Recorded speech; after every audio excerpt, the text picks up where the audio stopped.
sharing, when we were first going to Kailash, they said, Sadhguru, what are all the important things there? Okay, definitely there's glorious Kailash, but the most important thing, you will have the most spectacular toilets on the planet.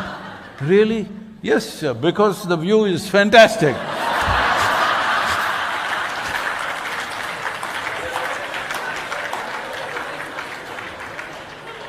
First time when I'm driving a Land Cruiser and there is a Tibetan guide sitting next to me and the back seat there are three people, two of them are ladies. And we are driving. And of course, there are no bathrooms in Tibet at that time. Now they've all come up in many ways, but you don't get into any one of them, okay? Because yeah, they're another world. So these ladies ask, if you want to use the loo, where do we go? The guide says, tree behind. So they go tree behind. Then we drive into the Tibetan plateau. As it gets higher, absolutely no trees. There's not a speck of green anywhere. Then they ask, now what do we do? He says, rock behind. Then they go looking for rocks and behind.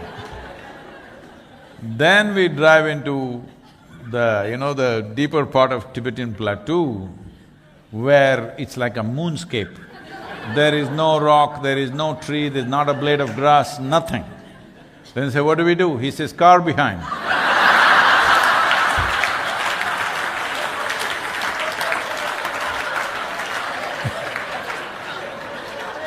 So, if there was no so much of human population, even if there were a lot of microbes, it would be okay to do it. It's the human eye which makes everything difficult, isn't it? Hello? So, architecture. How many bathrooms should we build? How much window space? How much da-da? Everything has gotten twisted out because of so many things. So there are practical realities of today that you cannot really build an ideal building unless you're building one lone space somewhere all by yourself. In 100 acres you're building one house, then you can build it the way you want. Otherwise, you have to go by the social norms and situations. Variety of compulsions are there in a given society. You have such aspiration, you must come to III in Tennessee. We have 22,000 acres of land, and now we've committed already that we will build only 30%, 70% is committed to conservation. So here we want to build in such a way.